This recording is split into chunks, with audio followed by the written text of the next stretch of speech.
هذا رسول الله هذا حبيب الله هذا رسول الله هذا حبيب الله هذا حبيب الله هذا حبيب الله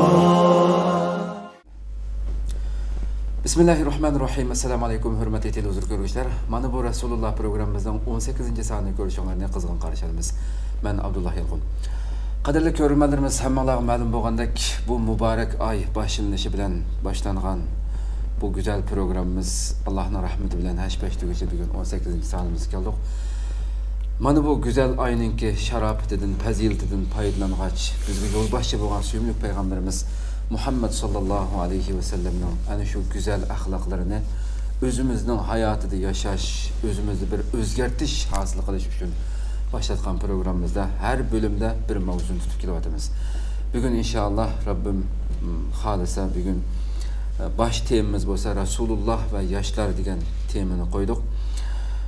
Programımızın daimlik mekmeni, hürmetlik hemen tanışıp olan davetçi Şarkı Türkistan Ölümalar Birliği azası Hürmetli Ustaz Habibullah Kösani'nin teklif kıldığı kıymetli vaktin çıkarıp kadem taşırıp kılgalı için aldığın köptün köp rahmet etiniz.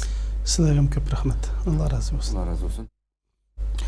Kadirlik görünmelerimiz programımız Naq Meydan'dan takip etkalı için ekranına aldıdaki numaralar arkalık programa alakadar bulan suallarını sorusanlar ya ki yazsanlar biz aldığımızdaki programlarda bununla cevap verişke tilişimiz inşallah.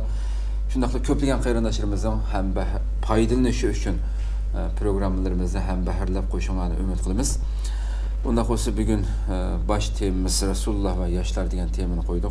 Her bölümde farklı mavzularda paranglashgan bo'ldik. Albatta bir jamiyatningki yükselishi, jamiyatning taraqqiy qilishi, shu ummatningki kuchlanishi uchun yoshlarningki ahamiyati intayin muhim, intayin zo'r bir kuch hamda bir jamiyatga nisbatan. Bugün biz muşu cemiyetdeki asaslık küç olan, kelgüsünün ilgileri olan bu yaşlarınki Resulümüz, Peygamberimiz sallallahu aleyhi ve sellem bulağa qandaq muamele kılattı diyen babda toxtalsaq deb bunu orlaştırdık. Aldı bilen biz yaşlar diyen kim?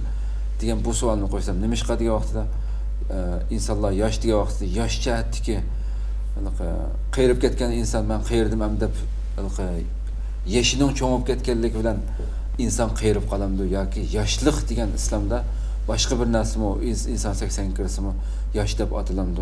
Bu yoshlar degan kim? Nima bu? Mush ufqimni bir ochsa qoldim. A'udhu billahi mineşşeytanirracim. Bismillahirrahmanirrahim. Elhamdülillah ve salatu vesselamu ala Resulillah.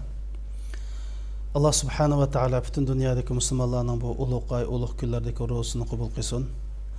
Allah subhanahu ve taala vatandagi mushu Sharq Turkistonimizdagi zalimlarning qo'lidagi yoshlarimiz bilan qutulduğunu nasib qilsin inshaalloh. Endi bu yoshlik degan inson hayotidagi eng qimmatlik, eng muhim bosqich. Hammamiz besib o'tamiz. Yoshlikni ham bunday yosh bo'yicha hisoblasak, o'lmalarimiz 15 yoshdan tortib 50 yoshgacha yoshlik deb hisoblaymiz deganlar. Ba'zilar 40 yoshgacha degan. Yani 15 yaşdan 40 yaşgacha, ba'zilar 50 yaşgacha deb. Hamda bu yoshlik yoki yoshlar kim u degan vaqtida bu oilaning to'rigi, millatning to'rigi, Sharq Turkistonning to'rigi, islomning to'rigi, islom yoshlar bilan bu dunyoda gullanib yashnagan. Hatto bizning Sharq Turkistonmi mayli Sharq Turkistondagi zulmni yo'qotish uchun Sharq Turkistonni qurish vazifasi mush yoshlarni ustiga tushirlik. Shuning uchun bir millatningki taraqqiyoti, bir millatning kuchimi qanchalik yoshlarni yetildirib chiqalidi buning bilan o'lchilindi. Shuning uchun dinimizdami Rasul akram sallallohu alayhi va sallam bu yoshlarga alohida ko'ngil bilgan, hatto Qur'oni Karimmi yoshlarni alohida tilgan. Masalan Ibn Abbas radhiyallohu anhu shunday deydi: "Ma ba'asallohu nabiyyan illa shabban" deydi. Allah avatgan payg'ambarlarning hammasi yosh deydi. Masalan Rasulullahni 40 yosh desakmi, ya'ni yoshligining eng pishqan vaqtida, eng qiron vaqtida. Şunun Kur'an-ı Kerim'de şu yaşla köp tilg'ilgan hem peygamberlerin hammasi yaş peygamberlerdi deb hadis kelgan. Mesela Kur'an-ı Kerim'de Allah Subhanahu wa Taala şundaq deydi. İbrahim aleyhisselam to'g'liq. Qalu sami'na fatan yazkuruhum yuqalu lahu İbrahim. Biz anlasak bu bir yaş baken fata degan yaş yani 15 yaşdan yani 20 yaş 25 yaşgacha fata yani 15 yaşdan 17 yaş 18 yaşında fata deyildi. Bir yaş baken onu İbrahim deb ataydı ekan. Şu İbrahim ekan deb balıq budni chaqib atqandan. Men İbrahim aleyhisselamninki şu yaş bir kishi ekanligini tilg'alangan. Anandan keyin masalan nim to'g'riliq Yahya aleyhisselam, Zakariya aleyhisselam to'g'riliq va ataynahul hukma sabiyya deydi. Ular ta o'smir chaqlarda ularga hikmatni va payg'ambarlikni berdik deydi. O'smir payg'ambarlarda mavamda. Yani 14 yaş, 13 yaş. Muş derecede. Anandaki mesela Allah Subhanahu bu peygamberler mesela başka yaşlarını tilg'ilib Kur'an-ı Kerim'de iz awal fityetu ilal kahf deb. Öz vaqtida ashablar, öz vaqtida bir neçe yaşlar Allah'ın dini üçün bir g'arg'i seg'indi, yani g'arga yuşurundi deb mishada umri innahum fityatun amanu bi rabbihim ve zidnahum huda. Ular şundaq bir yaşlar idi ki Allah'a iman etgan yaşlar idi. Biz ularning texmu yolunu yani imanını yolunu uçuq qilib atdik. Yani ular texim artıq hidayetni berib atdik. Deb mishadamu yaşlarni alaqi Allah'ida Kur'an-ı Kerim'de tilg'agan. Mesela Yusuf aleyhisselam qo'mo ve lemma balaga ashuddahu ataynahu hukman ve ilma. İbrahim aleyhisselam taz qıranıq yetgan vaqtda Yusuf aleyhisselam taz yaşlığı to'lgan vaqtida deydi. Yetilgan vaqtida onun hükmüne yani ilmini berdik yani peygamberlikni şu çağda ata qildik deb şu yaşlar to'g'riliq Kur'an-ı Kerim'de şunda tilg'agan. Şunun için Peygamber Aleyhisselam'ın zamanı qarsaqmı Peygamber Aleyhisselam şu dinni vücudga chiqarish uchun asası jihatdan yaşlarga tayangan. Mesela Usama ibn Zeyd Rasulullah'ın terbiye oğlunun ki yani oğlu Usama ibn Zeyd'ga harbiy qo'mondan qavaqda yaşı 17 yaş edi. Bazıları 16 yaşdaydı. O'ylab baqsa bir davlatning harbiy qo'mondoni 16 yaş 17 yaş. Ve çoğun sahabeler hammasi var. Abu Bakr radıyallahu anhu, Umar radıyallahu anhu. Hatta Peygamber Aleyhisselam şunu nima degansa, ma Usama'nın harbiy qo'mondonlikqa itiroz bildirmanglar degan. Çünkü o'yladi Peygamber Aleyhisselam boshqalar mushundaq Abu Bakr, Umar cho'nglar bayada bu kichkinaning shumtakni nima kapti dimsunda Peygamber Aleyhisselam ata aytan dedi. Silmanın dadısını qo'mondon qilsam itiroz qilgantinglar, ama balasiga itiroz qilmanglar. Çünkü innahu lajadirun bil qiyada deb. Mavu maş qo'mondon bo'lishga loyiq adam mavu. Buni shunday qo'mondonlik sufit tepildi deb nimani shunday qo'mondon qilgan. Mesela İbn Mas'ud shunday deydi: "Kunna naghzu ma'a Rasul sallallohu alayhi vasallam wa nahnu shabab" deydi. Biz Rasululloh bilan jihatlar qildik, hammamiz yosh deydi. Hammamiz yosh. Mesela İbn Umar radıyallahu anhu shunday deydi: Uhud kunisi men cihatni qatnashaman deb bordim, yeshim 14 yoshda deydi. 14 yoshda. Hozir 14 yoshlik balam aniqlasi yarim soat ekan, dada nima qildim deb yenib kirdi hamda. Nimaga borganting deb. 14 yoshda Rasulullohga jihat qilaman deb borsam, ijozat bermadi, qattiq yig'lab ketdim. Xandak urushi bo'lgan chaqda, Uhud urushidan keyin xandak urushi bo'ldi emasmi? 1 yil yani. 15 yoshga kirgandim Rasululloh menga ijozat qildi deydi. İmam Buxoriy naql qilgan hadis sharif. Yani 15 yoshga kirgan odam urushga qatnashgan gapda. Mesela hazır maqul kishi olgan Jiroqdan avtomat atgan gap, o chaqda kushkitayn degan gap. Kushkitayn do yani 15 yoshlik bola. Mesela Amir ibn Sa'd shunda deydi. Ashu Badr kunisi Peygamber Aleyhisselam Umayr ibn Abi Waqqas bilan Sa'd ibn Abi Waqqas ikkisini deydi. Kichik deb urush qatnashga qo'ymabdi Badr kunisi. Çünkü ikisi birisi 14 yaş, birisi 15 yaş, birisi 16 yaş. Şondan bu qattiq yig'lab ketdim dedi. Men yig'lab turibsam, shuni ijozat qildi. Shondan deydi Amr ibn Sa'd deydi, men uningga qilishninki qipini deydi. Ustun qilib bog'lab qo'ysam, eli qilishninki yegi tegib qoldi dedi. Shu shehid bo'lib ketgan mana shu urushda. Hatto sabtal yoshlarni tanlaydi-ku, masalan, jangi borda Allohni. Ay sabki tizilib turganda mana shu ikki kim bilan puchining uchini bilan izga ko'stimiz deb. Ko'stimida bayında turganda mana. Endi demak, masalan, o'ylab baqsizlar. Ali raziyallohu anhu Payg'ambar alayhisalom hijrat qilgan vaqtida jinin alqon qilib Rasulullohning o'rnida yotgan vaqtda umri yeshi 23 yosh edi. Asma onamiz musulmon bo'lgan vaqtda yeshi 14 yosh edi. Asma onamiz islom tarixidagi eng mashhur ayollardan birisi. Tamam? Abu Jahlni o'ltirgan 2 yosh. Muavviz ibn Amr va Muavviz ibn Afra. Birisi 14 yosh, birisi 15 yosh. Abdurrahman ibn Auf radhiyallohu anhu shunday deydi. Badr urushida qattiq jang qilsam 2 kichik bola kapti deydi. Voy tag'a dedi. Ha desam, Abu Jahl degan qosi dedi. Nim qilsa balam Abu Jahlni desam, anglasak Rasulullohni tillaydi ekandiq.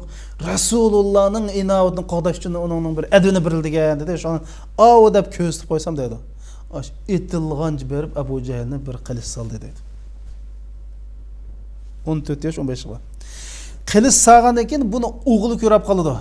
Ikrama Abu Jahl ko'rib qilib, onun qo'liga meshak sol qo'limi, o'ng qo'lim chapib qo'limda sanglab qoldi. Sirati a'lamun nubalada ashta bir vaqalik bor.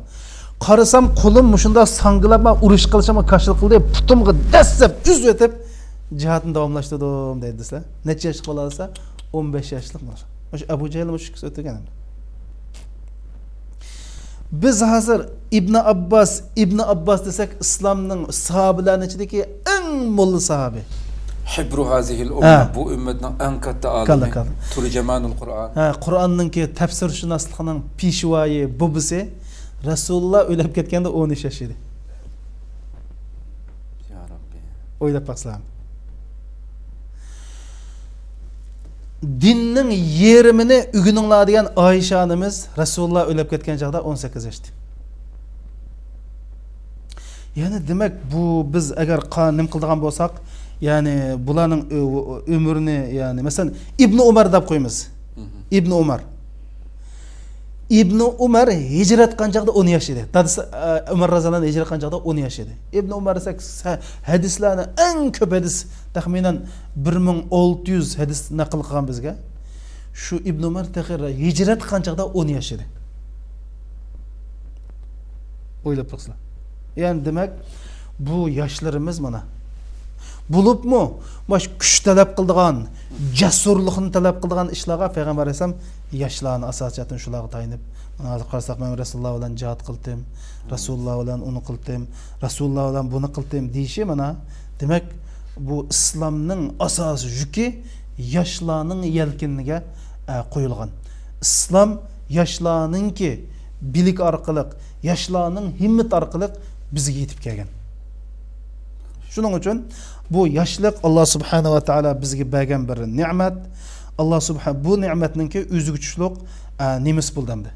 Bir vazifasi, bir mas'uliyati bo'ladi.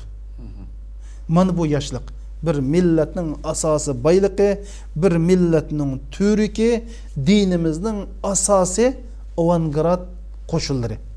Agar bularni bir millat yetildirib chiqmaydi ekan, bu yoshlar o'zining mas'uliyatini tunamaydi ekan, bu islomda yaxshilik bo'lmaydi, bu millatda yaxshilik bo'lmaydi. Shuning uchun bugungi darsimizda mushu qo'mondonlarimiz har bir uyda yosh bor. Har bir uyda yosh bo'ladi. Har bir jamiyatda, har bir tashkilotda, har bir millatda yoshlar bo'ladi. Bular bilan qanday muomala qilib, bulardan qanday foydalanib, bularni qanday yetishtirish, mushuni bilmasak bo'lmaydi. Shuning bugungi dars asli bir necha dars bo'lsin bo'ldi. Lekin faqat mush darsni olgan qarindoshlarimiz agar yoshlar bo'lsa, o'zining naqadar, shuni Payg'ambar alayhisalom ig'tanim khamsan qablal khams deb 5 ishdan chuqum g'animat bil, qayrib ketishdan burun yoshlikni deydi-ku. Bir hadiste kıyamet günü Allah tuncu soraydigan suallarning birisi yoshligingni nima ishlar bilan o'tkazing deb so'raydi deydi. Shuning uchun bu yoshlarimiz, yoshlik mana bu. Yani mush dunyo yani yoshlar bilan gullaydi. Yoshlar bilan taraqqiy qiladi. Ya bu biz Sharq Turkistonlik, hozir Sharq Turkistonlik zulm chekayotgan biz millat umid yoshlarda. Shuning uchun o'qiyotgan yoshlarimizda bu yoshlarimiz vaqtini, umrini cho'qim qadrlashi, har daqiqalarda mahorat, ilm o'rganishi bek muhim endi. To'g'ri. Ham biz bu yerda bir millat uchun, bir jamiyat uchun yoshlarningki qanchalik muhim ekanligi shu misol keltirilgan misollar bilan nihoyat yaxshi yo'ritib berildi. Ham yana bir narsa anaqa bir insonning yosh bo'lishi uning faqat yeshining 20, 30, 40 gacha bo'lgan emas, balki bir inson hatto 80 yoshda bo'lishi mumkin. Bir 20 yoshlik yoshda bo'lmagan yurak bo'lishi mumkin. Irodasi. Xuddi Abu Ayyub al-Ansari mushu Istanbulni fath qilishdan qilma Rasulullohning hadisiga anlab ashninga tushib qolaman deb 90 dan oshgan vaqtida mushakkacha. İnsandan bunun masalanga biraz ta'kidlab qo'yish kerakmi? To'g'ri. Albatta.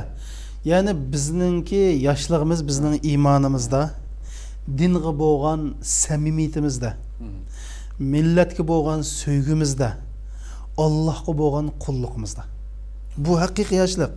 Yani haqiqiy kuch bu iymon. Iymonning oldida hech nim tura olmaydi. Agar iymon haqiqiy bizda, shu inshaalloh biz yana davomlashtiramiz. Masalan, mana Rasululloh yoshlarni qandoq tarbiyalab chiqqanligini o'ylasa qarasan. Ular qandoq qilib 23 yil jarayonida Sharqda bir imperiyani, G'arbda bir imperiyani yimirib tashlab dunyoga yangidan bir ummatni paydo qildi. Nima uchun degan chog'da shu yoshlar, ya'ni iymoni bilan, asli biz iymonimiz bilan yosh. Biz aqidamiz bilan, qimmat qarashimiz bilan bunun bilan yosh. Bu to'g'ri, bu to'g'ri bir mundaq bir yoshdan, mancha yosh, ancha yosh desak, endi 15 yoshdan 40 yoshgacha boshqacha. Ammo haqiqiy yoshlik sening himmating, g'ayrating, qalbingdagi tugmas bitmas iroda va g'oyang. Şoň Rasulullah nurgun sahabeleri özünün tug'ilgan yerda emas, dunyoga bu haqiqatan iborat bu da'vatni, bu dinni yeyish uchun nurgullarning qabrisidan zamandan namunalar chiqib qoldi-da. Shu Abdullah Izamning bir gipi bor.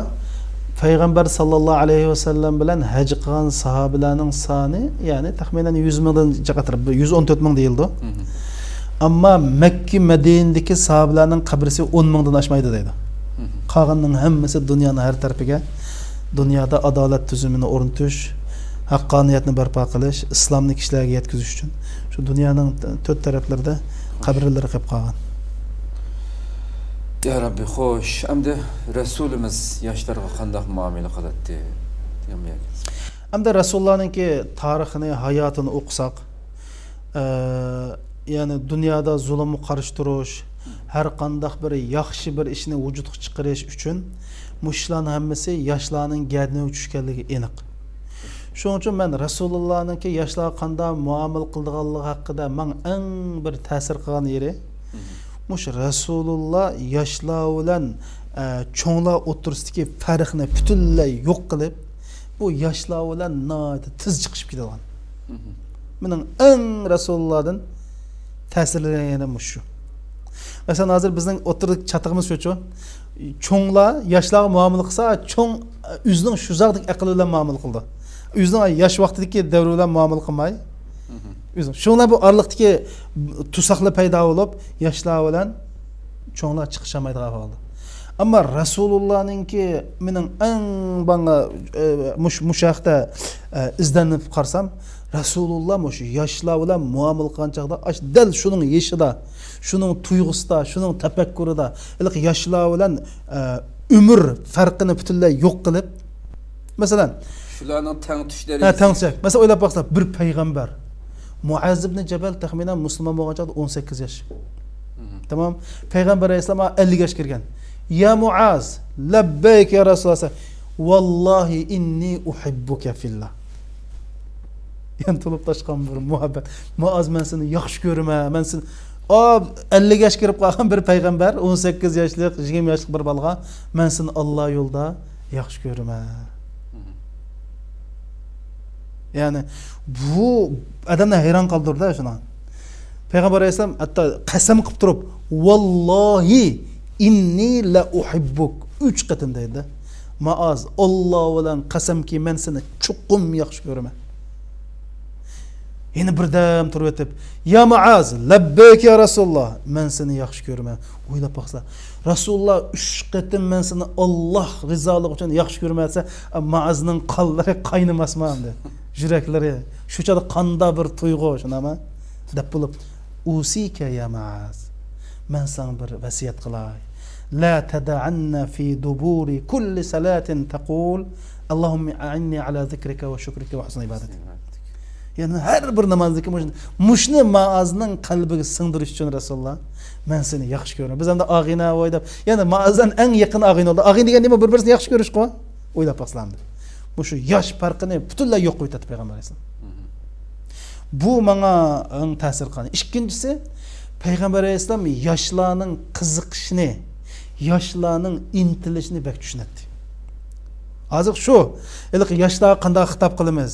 Yoshlarni qanday shu yoshlar oldi bilan yoshlarning nimani o'ylaydiganligini, yoshlarning nima qiziqganligini mana tushunish kerak-da. Payg'ambar alayhisalom mushuni tushunadi. Masalan, bir vaqalik bor. Payg'ambar alayhisalom haj qildi. Haj jarayonida shunda chiroyli bir qiz bola kelib, Rasulullohdan qanday qildi? Savol so'radi. "Ya Rasululloh, menda dadam o'lib ketgan edi. A qiz bola chiroyli ekanda, a Fadl ibn Abbas Rasulullohning keyinda otga minib o'ltirg'ili qildi. U Rasulullohning keyinden 5-chi qilib a qiz bola qarg'il tegdi. Rasululloh mundaq 5-ni mayni qilib qo'ydi. Qism matratib 5-chi qilib a qiz bola buningga Fadl Abbas bek chiroyli ekan-ku. U Rasulullohdan savol so'ramadi, a qiz bola bu Fadl Abbasga Fadl Rasululloh qardi. Rasululloh mundaq to'sdi, lekin u yerda bir eg'iz ya qiz bolaning ko'ngliga tegadigan, ya Fadl ibn Abbasning ko'ngliga tegadigan gapni hargiz qilib sanmadi. Qada yoshlar. Tamam. Uningga bevositandagi nasihat qildi. Bevosita nasihat qildi-yu, mishadi ya Fadl ibn Abbasni yoki nimani bir tillab, xapulab, a qiz bola nima uchun siz yuzingizni yapmadingiz yoki sizning unda gap yo'q. Shunami? Chiroyli nasihat qildi. Shunga o'xshash masalan Malik ibn Huwayris shundoq deydi. Biz Rasulullohning qishig'iga keldik, hammamiz o'xshash yashdagi yoshlar deydi. Ya'ni ular bir jiroqroq yerdan Rasulullohning qishig'iga kelib, musulmon bo'lib, bir din o'rganaylik deb Rasulullohning qishig'iga keldik deydi. Shu Rasulullohning qishida din bir Rasululloh ularga bir chidir qilib berdi. Ular shu chidirda turib Rasulullohlar namoz o'qib 20 kun turdik deydi. 20 kun turgandan keyin ana shundan hammamiz asta xotin balani seg'inig'ili başladik deydi. Başlasak Rasululloh shundan bizningki bu ahvolimizni bil qoldi deydi. Bunday deydi. Kana Rasululloh sallallohu alayhi vasallam rahiman raqiqan deydi. Rasululloh nihoyat mehribon, nihoyat zilti deydi. Yani zil inchga ash yoshlarning ash asta xotin balalarini seg'inib qolganligini bil qoldi payg'ambar sallallohu alayhi vasallam. Yani yoshlarni tushunadi, yoshlarning nimiga ilm qilganligini biladi dedi. Shundan Rasululloh bizningki oilamizning seg'inganligimizni bil qoldi va ha siz bu yerga keldinglar, xotin bolalaringlar bormi u deb so'rganda biz ya Rasululloh hammamizning ayoli va mesela ayolimizni tashlab keldik desak payg'ambar sallam endi qaytib ketinglar. Qaytib ketib oilangizga din o'rgatinglar va ularga namoz o'qishni o'rgatinglar deb bo'lib ana lekin ichinglardan cho'nglar imom bo'lsin. Yani cho'ng hurmat qilishni o'rgatdi-da yani. Men Rasululloh yana ular bu fursat nima yani? Ularni to'g'ri, ularning qiziqishni, ularningki nimaga seg'inayotganligini bilib, shu fursatda ularningmi ko'ngli yoqadigan gapni qildi va shu fursatdan foydalanib bir qimmat qarashni o'rgatdi. U bo'lsa-mu falyaum kibarukum deb, akbarukum deb. Nima uchun cho'nglar imom bo'lsin degani, bularga cho'nglarni hurmatlash, cho'nglarni qadrlashni o'rgatdimish adam. Shu demakki, masalan shuningga ma Rasulullohning yoshlarni tushundiganligini bilgandan yoshlar hech kimga deyamagan gapni Rasulullohga aytdi. Masalan, haliqi burunqi darsim o'tdi, bir yosh bola kelib, Rasululloh mana shu zina qilib ruxsat qilsa degani. Yani bu gapni o'ylab baqsa, 11 insonda Abu Bakr Umarga deyamaydi bu gapni. Normal bir adamga diyemeydi o. Mesela bizim hazır bir, mesela bizdelik maşallah yaşlarımız var, çoğun ustazlarını, doktor, profesörlerini hürmetlep adet normal adamga kılamaydı şuna ko. Ama o kiliplam Resulullah'a ben zina kılıç ruhsat kılsa ya Resulullah diyelişi Resulullah'ın ne kadar yaşlığı yakınlıkını hiç kimi diyemeyen gapni diyeleydi kılışkıda. Çünkü Resulullah onlarga kalbini açkan diken ulamı Resulullah'a çoğu kalp darvasını açtı. Resulullah şu adı oy Xudaya tav oy demedi. Ay texim yakınkiler deb yakın olturup kulunu aşbalının jürük koyup ne dedi? Allahümme gfir zembe ve hassin ferceh dedi. O balı deydi Resulullah kuluna jürükümün udulu koydu. Resulullah'ın kuldan çıkıp atkan bir soğuk bir nesini his kıldım deydi. Hazırgıcı bedende badek his. Muş gepni degen bala hazır mı? Ay Resulullah'ın kuldan kilip atkan bir soğuklık, soğuk bir salqınlık hazır mı his kılma deydi. Resulullah ne dedi şada? Vay akçı kökçü dumbakçı demedi. Ey Allah ma balının günahını afu qilgin, yaman haramlardan saqlagin deb dua qildi. Şuna o bal ne dedi? Avratin saqlagin, haramlardan saqlagin. Demek mana bu Resulullah'nınki. Mesela İbn Mas'ud şundaq deydi. Men anlap sizlar. Bir kunsi Resulullah deydi. Bana namazdaki teşahhudni öğretti deydi. Ettahiyatını öğretti deydi. Qanday öğretti? Kulumni Resulullah iki kolunun o'ttirsig'i aldı deydi. Mesela qo'llarini bazında tutaylı. Yen deblam ha kila men sen o'tib qo'yamas. Assalomu alaykum deb qo'lni tutib turib, qo'lni ikki qo'liga ep turib shundami? Teşahhudni o'rgatdi deydi. Shuning uchun hozir siz biz namozda o'qiyotgan teşahhud bizga qanday yetib keldi? Bütün Muhammad alayhisolamning ummatlari ta qiyomatgacha o'qiyotgan teşahhud ash Ibn Abbosning ash Rasulullohda o'rganib bizga o'rgatib qo'ygan teşahhud. Şu teşahhudni o'rgatgan chaq nima deb bizga dedi? Men bir kunsi Resulullah'ning qishig'iga kelsam, Rasululloh mening qo'limni ikki qo'lining attirsig'i ep turib teşahhud o'rgatdi. Bu nimani bildirdi? Şu hadisimi şu İbn Abbosning hayotida unutilmoqdek bir ta'sirda. Unutilmoqdek bir ish bilan qilgandan keyin u kelgusi avlodlarga yetadigan gaplar unutib qolganda bir yil so'zlab qo'ygan bo'lsa unutib qolishi mumkin narsani. Ammo bir yil manda bir xil yiqinlik bilan qilingandan keyin u sahabining ruhining hayotini unutilmaydi.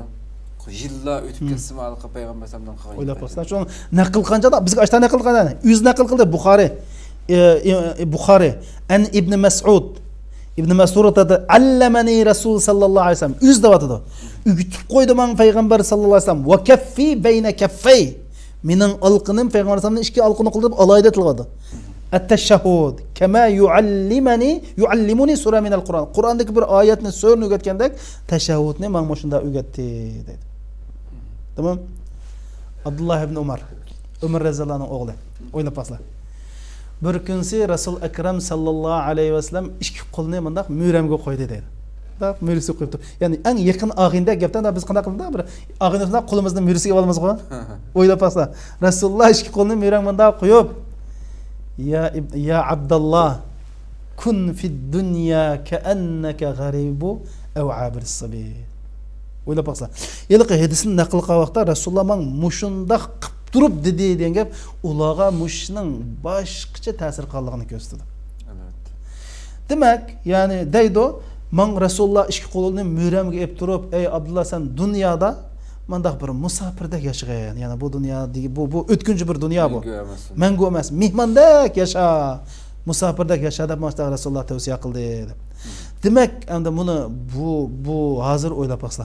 Biz cho'nglarimiz aralig'i, "Voy, menga sen kichikda bir narsa bilmaysan" deblam. Voy menga voy sen tajribang yo'q. Voy bizning ishimizni behchiq ishlayotgan. Sizlar bu dalam yoshlarni shu beshiq uriblam, yag qaqiblam tugashtiradigan. Buni mushu men dedim, mushu hozir Abdullah ibn Umar hijrat qilgan vaqtida 10 yoshda. Payg'ambar alayhisalom hijrat 10 yildagi o'ylab ketdi. Demak, mush gapni degan vaqtda ya 15 yosh ya 16 yosh eng yo'g'on bo'z 20 yashamdi. Rasululloh az degan joyda 50 bilan 60 dan arasida. Demak, mana payg'ambar sallallohu alayhi vasallam yoshlarga mana mushundaq muomala qiladi. Anadagi mush Rasululloh yoshlarga ishnatdi. Bu bak muhimchu. Rasulullah yaşlar işnetdi. Mesela Peygamber sallallahu aleyhi ve sellem hemimiz bilimiz Mu'ta uruşuda Zeyd ibn Harisa, Cafer ibn Abi Talib, Abdullah ibn Ravaha muşlarını harbiy kumandan kıldım. 18 yaştan 24 yaşgacha yeşi bulan. Palani şehit olsa Palani pistani alıdı. Pistani şehit olsa pistani alıdı bayrak dep. Yani muşlarını muşu 18 yaştan 24 yaşgacha muşlarını bir çoğun yani hazırki Yevropa bilen bu atkan uruşda ama o. Yevropa bilen bu atkan uruş. Yani muşularını muşu Yevropa bilen tuncu Müslümanlarını uruşu. Mu'ta uruşu Yevropa bilen Müslümanlar oturuşu tuncu uruş. Muşnunga maş 3 yaşında Müslüman komandan kıvat edildi. Birinci komandan Palani buludu, Zeyd ibn Harisa buludu. O şehit olup kesse Abdullah ibn Ravaha oldu. O şehit olup kesse Cafer ibn Abi Talib buludu. Hem muşu körülmelerimiz bilip kalsın eğer anlamagan bolsa bunu. Şu canınki jaryanını xuddi bilgen terakki qilgan bir zamandagidek uruş başka yerde Resulullah Medine durup Tahminen Mu'ta bilen Medine'nin arlığı 700 kilometre. Peygamber Aleyhisselam şu vaqtda Naq meydanı sahabılar gidip durdu. Naq meydandan Palani adırmanda şehit oldu. Xuddi tiluvdir yoğun bir ekranda akep qo'yib xuddi tomoshabinlarga anlatib atgandek Naq meydandan deb berganlar Rasulullah. Buxariyda babu. Allohning bir mo'jizasi. Demek endi mana Peygamber sallallohu alayhi vasallam mesela Muaz ibn Cebelni Yemenga qazi qilib o'tganda Muaz taxminan 20 yosh atrofida. 20 yoshlik bolani yani bir Yemenga qazi hozirgi yani vali sot mahkamasining valisi hamda. Sot mahkamasining valisi. Demek bu vaqaliklardan yani Peygamber sallallohu alayhi vasallam şu yoshlarga ishnatdi. Bu bir, ikkinchisi yoshlarga mas'uliyat atdi. Bu bek muhim. Yoshlarga mas'uliyat berdi. Biz daha çok bir işini yaşlarının bir iş kılanmaydı o bu buzuydu da plan yaşlarını mesuliyet vermey ulanınki bir tecrübe elişiga ulanınki bir ular fırsat yaratılıp vermeli bu bir hata. Resulullah ular fırsat yaratıp verdi.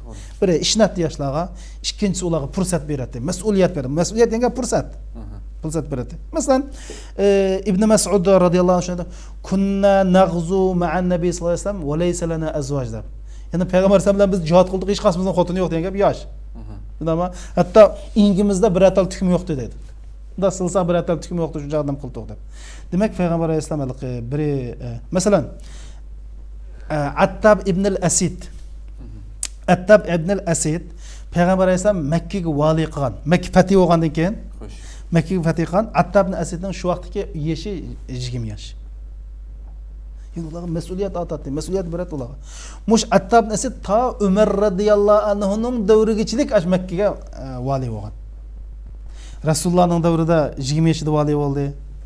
Ondan keyin Abu Bakr'ın zamanında vali oldu. Ömer radıyallahu anhu'nun zamanında mı şu hikayechilik Mekke'ye vali olgan hamdi. Şu yerde tavlandan gapti. Ha, şu yerde tavlanıp mesela Ali radıyallahu anhu'nu Yemen'e qazi qilib avatgan aynan Muazzimin qazi qildi. Ali raziyallohu ma'lum zaman qazi qilgan. Bu demek qarab baqslar hammasi yaş. Şunga mesela Peygamber Aleyhisselam andakin yaşlarını davamlıq yani birincisi de ularga işinetdi. İkincisi ularga mesuliyet berip fırsat beretti. Üçüncüsü ularga davamlıq ta'lim, ilim öğretdi Peygamber. Yaşlarımızı davamlıq bir taraftan yaşlar qana qilish keraksa bir taraftan fırsat verish kerak, bir taraftan ularni maharat öğretip davamlıq tarbiyalash kerak. Mesela terbiyelayman deb mesuliyet vermeslik Peygamber Aleyhisselam'ın metodu emas. Terbiyelayman deb mesuliyet vermeslik yani. Hizmet kıldımaslik bu Peygamber Aleyhisselam'ın metodu emas. Hizmet qiladi deb o'qishni uzib o'tish bu Peygamber Aleyhisselam'ın metodu emas. Bir taraftan hizmet qiladi, bir taraftan o'rgatdi. Şunun için Ali mektep balalarıma mening qildigan nasihatim mana bu Resulullah'ın metodu. Mana bu insan tarbiyalashning metodu. Terbiyelaydiganlar maşta qilsin. Bir tarafdan balani o'qisin, bir tarafdan amaliy unaga mas'uliyat berib xizmat qilsin. Chunki xizmat qilish jarayonida savollarga duch keladi. Bu savolning javobini o'qigan maktab o'qish jarayonida topadi. Bunday qilganda yoshlarimiz yetildi. Shuning uchun bir tarafdan o'qish, bir tarafdan xizmat qilish. Bu Resulullah'ınki yaşlarga muamele kılıştiki en muhim nimelerden birisi muşşana. Şunu deydi Cundub ibn Abdullah deydi. Kunna ma'in Nabi sallallahu aleyhi ve sellem ve nahnu fityanun hazavira deydi. Biz Resulullah'ın kışıdı. Biz Resulullah bilen birge hemmimiz emdi teğe buyumuz yatken yaşlaydık deydi. Feta'allamna'l imana qabla en neta'allama'l Kur'an deydi. Biz Kur'an öğrenişten burun Resulullah'da iman öğrendik deydi. Metodmuş şu. O'qishdan burun iman öğünümüz kendinden o'qishni o'qiymiz. Şunun üstüge qurilish kerak. Ha, şunun üstüge. Summa ta'allamna'l Qur'an. İmanni öğünüp bulup Qur'an öğrendik. Fazdadana bihi imani. Anık tıxım imanımız ço güçlenip ketdi dep. Ondan başka Rasulullah andaki yaşlanmaş kıyınçılığı, ihtiyacı, şunun Allah'ydı köngülü bilet dedi. Mesela xotuna malı xotnep biretdi, ölnemegelerge öylep koyatdi dedi. Bunun misali hemmimiz bilgendek Cüleybib radıyallahu anh. Cüleybib ayna paka, doğulak, çırayma hem de Allah aşkına çıray beğenmegen ayna bir sahabi. Şu hayatıda ben ölnemeyme dep oynayıp kalgan adam. Man kim mu? Puldus pul yok, çıraydus çıray yok, boydus boy yok. Şunun Peygamber Aleyhisselam muş sahabını qanday qildi? Öldü ayna. Bir Peygamber Aleyhisselam Cüleybib'e berip dedi falanının ki Ensarilerden bolgan falanı uygu berip kızını çay içü dedi. Şoňa o berip Peygamber Aleyhisselam kızanlığa çay içirdi degen ken ular oylap kaldı. "Vay Resulullah üzüge çay içirýänçe dep goçal" degen ken "Ýak, maň çay içir" degen Resulullah buyurdy depdi. "Vay hotum bilen maslahat qyp baqa, ebe" depdi. Şoňa kıznym dedi.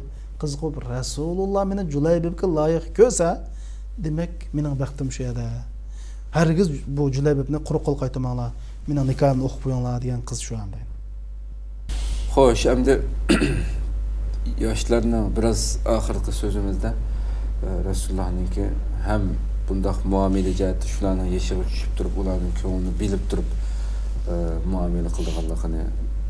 Chunki qalbiga muhabbatni o'rlashtirib etgandan keyin qarshi tarafninki dunyoda da'vatmi shu hamda. Oldi bilan sen qarshi tarafni tomoshabinni sen da'vat qilmoqchi bo'lgan kishini o'zingni yaxshi ko'rgizalasan, sendan keyin uning keyin sendan chiqadigan har qanday narsa oson qabul qiladi. Xuddi yaqin do'stlarimiz bilan nurg'un narsa tushunishadigandak. Ko'ngilni ustib Rasululloh shuna qiladi. Tarbiyani qandaq tarbiya uslubida azraqlan bir so'z aytildi oxirida. Shuni biraz açsaq. Endi şu yaşlarni tarbiyalash masalasi acayip muhim masala. Hammadan voy adam tarbiyalaymiz. Voy biz adam tashkilotlar adam tarbiyalaymiz deydi. Kimni tarbiyalaysiz? Kim tarbiyalaydi? Qanda tarbiyalaydi? Nima bilan tarbiyalaysiz buni bilmaydi. Hamma bizim shaxsan bizim bilmaymiz hamda. Lekin bu eng muhim tema. Her bir zavod, karxana, her bir tashkilot, bir davlat utuq qazanay desa, yoshlarni tarbiyalasa, o davlat utuq qazandı. O şirket utuq qazandı. O tashkilot utuq qazandı. Bizning şu eng ümidimiz bir yurish, şu davani süpetli qılalaydigan. Bir yurish yoshlarni tarbiyalash hozirgi bizning eng muhim vazifamiz. Agar vatanimiz azat olib qolsa, bu yoshlar vatanni azat qilish qancha qiyin bo'lsa, vatanni azat qilib bo'lgandan keyin yoshtish shuncha qiyin. Hatta köpüncü kişiler deydi, vatanni azat qilishdanmi keyin shu vatanni yoshtish tutib turish pek tas deydi şu. Shuning uchun hozir yoshlarni tarbiyalash, vatanni agar azat olmay qolib qolsa, ular davoni davomlashtiradi, azat olib qolsa, vatanni tutib turadigan bir yoshlar tarbiyalash. Payg'ambar alayhisalom qanday tarbiyalaydi desizlar? Payg'ambar sallallohu alayhi vasallam birinchi bo'lib ularning qalbida sog'lom bir aqida, bir sog'lom qimmat qarash ve ilahi söygü yani ibadet. Çünkü Allah söygüsününki neticesi ibadet şu. Muşlarını olanın kalbiga terigan, kalbiga qısın degen. Endi bu Resulullah'ın insan terbiyelaştiki, yaşlarını terbiyelaştiki asası prinsipi Kur'an'da ba. Kur'an boyunca terbiyelegende. Mesela qanday hadislar? Mesela öz vaqtida Mekke'deki yaşlar, xuddi Mekke'deki başka insanlar o'xshaydi. Ve in sa'altahum man khalaqas samawati wal ard la yaqulanna Allah. Yani Mekke'deki davrda ıslığı asman zimini kim yarattı dese Allah deydi. Lekin ular Peygamber Aleyhisselam bununla başka bir ufkumni, başka bir mezmununu koştu. Qanday qildi? Ve indehu mafatihul gayb. La ya'lamuha illa hu ve ya'lamu ma fil berri vel bahri ve ma tasqutu min waraqatin illa ya'lamuha ve la habbatin fi zulumatil ardi ve la ratbin ve la yabisin illa fi kitabin mubin. Acayip bir mezmun. Anlap tursizlar? G'aybning ochquchi Allohning ilkida. Bu g'aybni Allohdan boshqa hech kim bilmaydi. Alloh subhanahu va taolo quruqlikda, dengizda hammani biladi. Hattoki bir daraxtdan bir yupurmoq tushsa Alloh uni biladi. Mayli dengizning eng cho'nqur yerlarida bo'lsin, mayli quruqlikda bo'lsin, nada bo'lsin, eng kichikning bir narsani Allah bilib turdi, Allah'ın kitabıda yazıqlı. Degandan bunu tushungan yoshlar Allah subhanahu va taolodan qo'rqadigan. Har qanday cho'ng kichik ishlarda bu bu tushuncha bilan yashaydigan bir holat keladi. O'ylab baslar. Bir yupurmoq tushsa Alloh uni biladi deb nima demoqchi eslarsa, seni bütün yani uning qalbida Allah mening bütün işlerimni bilib turdi ekan, hammasi yeziqlik ekan, dunyodagi ishlarning hammasi Allohning bildigan doirasida ekan. Hatto bir yupurmoq tushsami Allah biladi ekan. Dengizning cho'nqur yerlarida, quruqlikning eng cho'nqur yerlarida bo'lsin, nada bo'lsin, unkurlarda bo'lsin, Alloh biladi deganki, bu birinchisi buni Allohning mushunda to'ndi bo'ladi. Ondan keyin Allohdan ayminish, Allohdan hayo qilish ruhiy bo'ladi tiklandi. Şunu Kur'an-ı Kerim'de İnnallâhe kâne aleykum rakiba. Allah seni devamlık küzdüp durdu. Mana bu kımmet qaraş, bu iman, bu akidini birinci olup bunu tikledi. Onu nemi qarsa? وَلَوْ أَنَّمَا فِي الْأَرْضِ مِنْ شَجَرَةٍ أَقْلَامٍ وَالْبَحْرِ يَمُدُّهُ مِنْ بَعْدِهِ سَبْعَةَ أَبْحُرٍ مَا نَفِدَتْ كَلِمَاتُ اللّٰهِ إِنَّ اللّٰهَ عَزِيزٌ حَكِيمٌ. Nima deydi o? Navoda bütün yeryüzündeki daraxtlar qalam bo'lsa, dengizlar siyah bo'lsa, uning bilan qo'shilib 7 dengizning suvi qo'shilib siyah bo'lsa, Allohning so'zini yozishga yetmaydi. Yani Allohning bilimi demoqchi. Allohning so'zi deganda nima deydi? Bilimini maqsad qildi. Allohning ilm, bilimi o'qiganlarga bildiganlar tugmaydi. O'ylab baqsan, ajoyib bir ulug', acayip bir katta. Ular bu Allah ne bunda tushunmaydi ular. Bular qanday qildi desa, o'z vaqtida Allah degan shu inson yaratib qo'ydi, boshqa aralashmaydi hamda. Hech qanday ish yo'q degandek. Yoki bo'lmasa ma'u qarangulik ilohi, ma'uliqi safarga chiqsak ruxsat so'raydigan iloh. Masalan, ashtaqdi. Masalan 360 buti bor. Masalan, to'y qilmoqchi bo'lsa, bizni qashqab taq qilib bir taqa nima chiqdi? Qil qilma deb. Safar qilma, to'y qilma deganda birdan yani iloh bo'lgan tushunchasi nihoyat ibtidoiy, nihoyat oddiy, nihoyat yuzaki edi. Mana ma tushuncha. Bunda bu tushunchalarni o'ttirib qo'yishi o'ylab baqslar. Yani Allohga bo'lgan tushunchasi bularning boshqacha bo'ldi. Andan keyin masalan koinot qarta. Masalan bu men dedim sog'lom aqidani o'ttirib qo'ydi dedi emasmi? Aqida degan nima? Aqida degan shu silninki dunyo oxiratga bo'lgan tushunchalari. Mesela kainatı bo'lgan tushunchalari, payg'ambarlarga bo'lgan tushunchalari, Allohga bo'lgan tushunchalari, hayotga bo'lgan tushunchalari, mush bütün tushunchalarning yig'indisi bir aqida oldu. Demak, Allohga nisbatan bu tushunchani chiqildi. Dunyoga nisbatan chu. Qul ayinnakum latakfuruna billazi khalaqal arda fi yawmayn wa taj'aluna lahu andada zalika rabbul alamin wa ja'ala fiha rawasiya min fawqiha wa baraka fiha wa qaddara fiha aqwataha fi arba'ati ayyamin sawa'a lis-sa'ilin.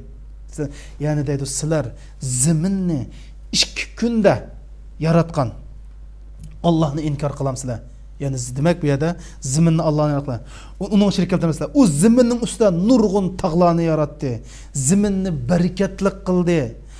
Ahli olamlarning parvardi bu kishi bo'lsa, bu zot bo'lsa, olamlarning Rabbidir. Rab degan gap, yani boshqurg'uchi, bütün ishlarni neri beri qiluvchi, parvish qiluvchi, hamma ishlar bilan aloqador bo'luvchi degan gap. Yani bularga nisbatan yani Allohga bo'lgan tushuncha, dunyoga bo'lgan tushuncha mushlarni payg'ambar alayhisalom bularning qalbiga o'rnatdi. Demak, koinotga nisbatan bularga nisbatan boshqa tushuncha paydo bo'ldi. Ondan bu hayotlikni tushadi. Al-malu wal banun zinatul hayatud dunya wal baqiyatus solihatu khayrun 'inda rabbika thawaban wa khayrun amala. Bu mal dunyo degan bu mal dunyo bu hayotlikning zinatidan iborat. Mush dunyoning zinatidan iborat. Ammo sening qilayotgan butun yaxshi bo'lsa Allohning dargohida eng yaxshi shu. Hayat dunyoni tushunadi. Shunama? Demak, o'ylab baqsizlar. Allohga aloqador, dunyoga aloqador. Hatta nima dedi? Hayvonlarga aloqador. Va ma min dabbatin fil ardi va la ta'irun yatiru bi janah fi janah illa umamun amsalakum. Zimda umlayotgan, ikki qanot bilan uchayotgan hammasi sizlarga o'xshash bir ummat. Ma farratna fi kitab min shay. Biz bu kitobda, Qur'onda hech narsani qo'ymaysligini bayon qilib berdik. Ya'ni bularning koinot, Alloh, hayot, dunyo, maxluqotlarga nisbatan bularga aniq bir tushuncha, aniq bir qimmat qarash mushu paydo bo'ldi. Anandan keyin insonning qanday inson ekanligi, insonning xarakterini bildirdi. Qanday bildirdi? Odam alayhisalomning qissasi. İnsanın asli vasli nereden kelgan, insanın türü nereden kelgan, cinsi nereden kelgan, ondaki insanın karakterini tushunadi. İnsan degan ojiz narsa. Qanday qildi? Shaytonni azdirish bilan ezib qoldi shunama. Ondan keyin Rabbana zalamna anfusana va illam taghfir lana wa tarhamna lanakunna minal khasirin. Yani ezib ketgan chaqda qanday qilishni o'rgatdi.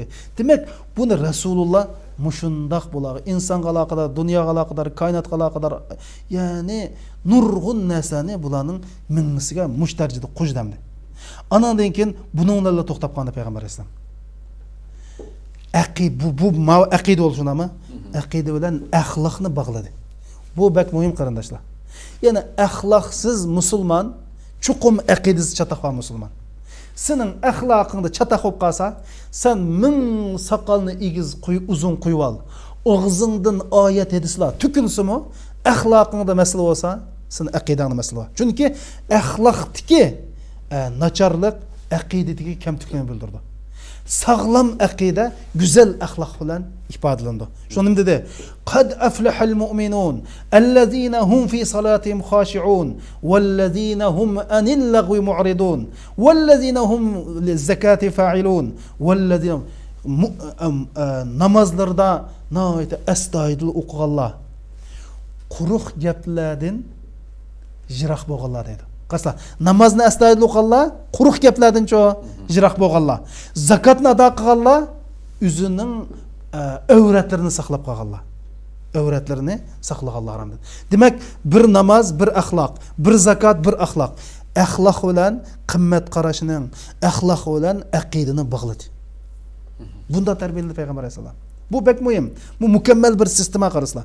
Dunyo qarash, Alloh qarash, ahiret qarash, hatta boshqa maxluqot tabiatlarga bo'lgan qarash, insonning asli nereden kelgan, insonning xarakter, buni mushlarni tushunadi. Allohning bandalari, ya'ni ziminda manga vaqtida shundoq astoydil sug'aqqan mangdi. Ularga nadallar til tekkizsa, assalomu alaykum deb nadallar bilan qolish yo'q, o'zlishini qildi. Bu axloq, ya'ni bular mushunda tarbiyaladi. Biz bir adam bizga shunday bir nadan qo'ysa, uning dima nadan babada u so'qishib yuramiz. Bu yerda nima dedi? Va iza khatabahumul jahiluna qalu salama. Butunlay mana shunday. Andan keyin masalan payg'ambar alayhisalom dedik. Butun dunyo qarash, ya'ni buni tushundirdi. Andan keyin axloq, andan keyin ruhiy jihatdan tarbiyaladi. Qanday qildi? Ya ayyuhal muzammil qumil layla illa qalila. Kechilari namoz o'qib, ruhiy jihatdan Alloh bilan bog'lanishga. Ya'ni bu tarbiyalash. Amman huwa qanitun ana al-layli sajidan wa qa'ima yahzaru al-akhirah wa yarju rahmat rabbi qul hal yastawi allazina ya'lamuna. O'ylab baqsizlar. Ular deydi ajoyib oyatda. Kechilari ruku qilgan, sajda qilgan. Qaraslar, ruku sajda. Bu shakli ko'rinishi. Yahzaru al-akhirah, oxiratdan qo'rqayotgan. Allah'ın ümit bu nerede buldu? Ahiretten qo'rqish, Allah'ın rahmetini ümit kutish nerede buldu? Qalbi. Jismi Allohga yo rukuda yo sajdada deydi. Ammo qalbi oxiratdan ansirayotgan, Allohning rahmatidan umid kutayotgan. Mana mushunda Tanqon holatda yurdi 50. Mana mushunda tarbiyaladi.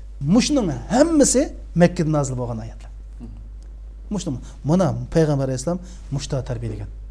Shuning uchun buni butun mazmunni qisqartsak qanday bo'ldi desa, oldi bilan bularga sog'lom aqida, dunyo qarash. Uni o'rgatdi. Uning kaynidan bularga qimmat qarash o'rgatdi. Anandan keyin axloq o'rgatdi. Aqida bilan axloqni chambarchas bog'lab bir-biriga ikkisini arlamaydiganligini bildirdi. Ondan keyin buni ruhiy jihatdan tarbiyalab, kechilari ibodatdan tarbiyaladi. Ondan keyin payg'ambar sallallohu alayhi vasallam davomliq bularga ilm o'rgatdi. Masalan, Ma'az radhiyallohu anhu shundoq deydi. Nima? Abu Zar radhiyallohu anhu. Ya Rasululloh, menga vasiyat qilsizlar desam, ittaqillah haysama kunt. Nadil bol Allohdan hayo qil. Ya'ni Allohdan aymangin. Allohni qalbingdan chiqarib qo'ymagin. Wattabi'il sayyi'atul hasanat tamhuha. Agar bir yomon ish qilsang, chuqum keynidan agashtirib yaxshi ish qilgin, yomon ishni o'chiruydi. Va xaliqun nas bi xuluqin hasan. Kishilar bilan kishilik munosabatda go'zal muomalada bo'lgin.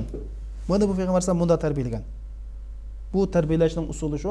Shundan bu sahobalar, mushunda tarbiyalagan sahobalar 23 yil jarayonida Sharqda Faris imperiyasini, G'arbda Rim imperiyasini yimirib tashlab, zulmga to'lib ketgan, xurofotga to'lib ketgan bir dunyoni yangi bir islomning nuri bilan nurlantirib, insonning qulligidan Allohning bandichiligiga, xurofotdan ilm ma'rifatning nuriga chiqib dunyoda bir baxt saodat yaratgan.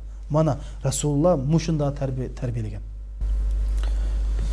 Ko'pdan ko'p rahmat. Alloh razı olsun. Ayeti tafsiliy shaklda echib berildi deb qarayman inshaalloh. Vaqtimiz to'shib eshib ketdi. Inshaalloh bugun bir şey to'xtasak bu mavzuning haqqini ayt yaxshi berildi. Rahmat. Alloh razı olsun. Qadrli ko'ruvchilarimiz, programmamizning bugun 18-sani Rasululloh va yoshlar bölümümüz müşahede ahirlaştı. Hakikaten so'zlab o'tilganlar Rasulumuzning hayotidagi toplayalgan taqa nayet az bir qism misallar bo'lgan bo'lsin. Mingdan birisi desak bo'ladi. Albatta bizga yetarli darajada nurg'un vaz nasihat oladigan darslar so'zlab o'tildi.